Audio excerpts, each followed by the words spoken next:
I'm going to tell you exactly what makes a good product manager both in top tech companies and in startups.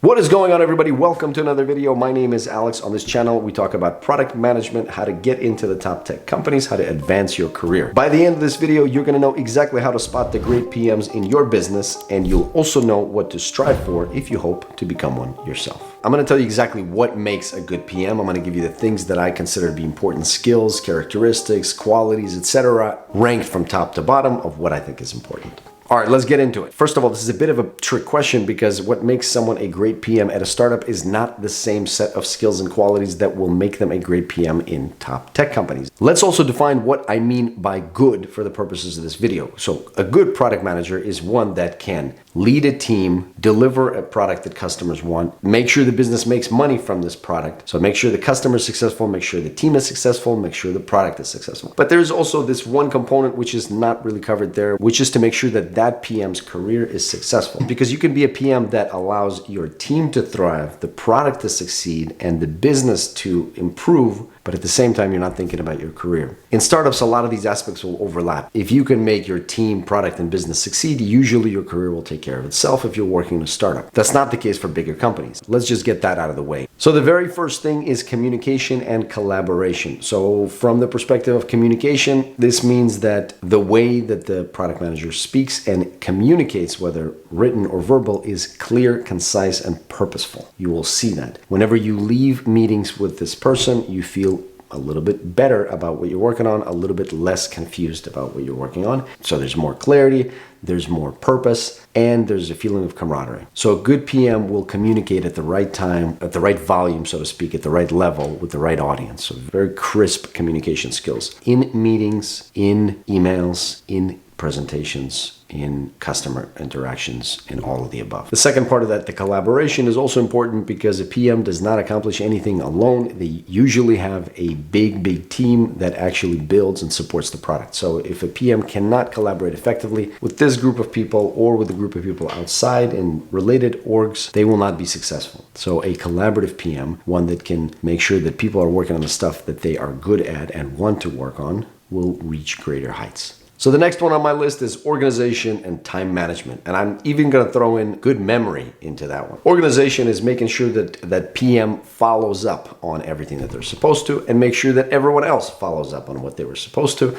This PM knows the state of all the moving pieces of the business or product. They know who's working on what, by when, and they are on top of it. The reason I throw memory into that one is because a lot of times it just helps to have a great memory. If you know exactly what the last conversation was without checking your notes, you're going to be better off. Time management goes hand in hand with organization. A good PM will be able to do the activities that are required by the business to keep moving forward, even despite everything else that's coming up on the calendar and despite the number of meetings that they have to attend. A great PM will be able to prioritize and make tough decisions. First of all, they're going to be able to make decisions, period. A lot of the times, that's a quality that's very difficult. They're going to volunteer to make decisions, but also they're going to enable the team to make decisions. So the quantity of decisions made with a particular PM at the helm can tell you quite a lot about how good that product leader actually is. If there's a lot of decisions being made and they're meaningful decisions, then that PM is an asset to the organization. I should also say the ability to make tough decisions with no right answers. There's no, oh, I'm obviously going to take 1 million instead of 500,000. They're not easy decisions. Should we do this? Should we do that? They are complicated and ambiguous decisions with no clear indication of whether each answer is the right one. So the ability to keep making any decisions in those situations is indicative of a good PM. Next on my list is a deep understanding of the user needs and empathy. This is bundled together because it's part of the same idea. A PM is able to feel what the customer is feeling, walk in their shoes. Very, very important. This is a little bit cliche because every book and article on PMs tell you to feel empathy, but it is actually imperative that the PM embodies this trait. This is not my number 1, 2, or 3, or 4, but it is definitely up there in the list because if a PM cannot understand the customer journey, customer experience, they have no hope of delivering a product that will actually meaningfully solve the pain. For modern PMs working in big companies, tech fluency is a must. A product leader that is well versed in tech concepts, in software engineering, computer science, will just do better in most situations because Most solutions these days will have to do with some sort of software, and you need to understand how these systems work together, how the internet works, how software works, how development works. And the more of these pieces that a PM knows, the more technical fluency they have, the better they're going to be able to perform as a product leader in their organization.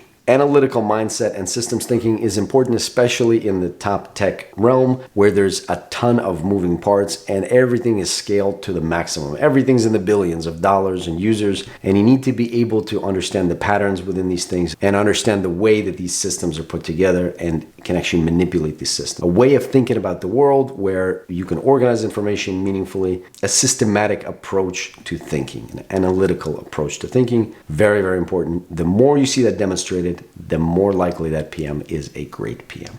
Flexibility to change often. This maybe seems a little counterintuitive because a PM, you have to stay the course, you have to know the thing to do and then do it, but that's usually not the case because a lot of these things where you know the thing to do, that's not necessarily the right answer. We don't know whether a lot of the decisions we make are the right ones. So reacting to new information and making the best decision at every point in time is in fact a distinction of a good product manager. So if this person is able to take in multiple viewpoints, take in new data, adjust the way that they thought about the world, that they thought about the product, and then make new decisions because of that, that's a mark of a great PM. End-to-end ownership and accountability. The PM has the buck stops here mentality. They have ownership of everything. There's no problem that does not belong on their plate. That doesn't mean they have to deal with every single situation, but this feeling of ownership should be total. And if there's some area of the business or a product that has to be neglected or has to be deprioritized, the product manager has to own it and explain the decision making and the thinking that led to this point. So there's no such thing as not your problem if you're a good PM. Resilience and perseverance, this one goes without saying for pretty much anybody that's building anything, you need that. And a product manager is no different. The next one is the ability to build consensus with different people and different groups of people. This is very important, similar to collaboration, but unique because the bigger the company, the more distinct voices and groups of voices you're going to hear as a PM. And the mark of a good PM is being able to compromise and give the different people what they want, or keep in mind what the different groups of people want and consider important when crafting a product or when moving forward with the business. For startups specifically, a good PM is one that does whatever needs to be done in a prioritized way and is always prioritizing to get to product market fit, to get to scale, to get to profitability, always prioritizing based on the current stage of the business. That's not as important when you're working in a big tech company. There's often no profitability requirements and timeframes for reaching scale are also quite loose. But it is a very important skill for a good startup or early product manager to be able to do everything that needs to be done, but pay attention to the important steps first. A good PM has a clear understanding of what the next step for the product or business are, and therefore what the critical components and key metrics are for the business. So in any given situation, discussion, ongoing debate or brainstorming session or working session, a good PM will know what to focus on, will know what's important. We need to focus everybody's attention on a particular small set of metrics or things that we think are important in order to get to the next stage, to understand what needs to happen for the business. For big tech, another important one that I'm going to just highlight here, the ability to identify useful frameworks, hone in and get people around them, the ability to craft a roadmap that is accepted by everybody, to keep that roadmap updated and to communicate any changes and all the things that are coming in a particular roadmap or product vision to the outside team and to all of the internal teams and stakeholders. Super important. The bigger the company, the more important this is for a good PM.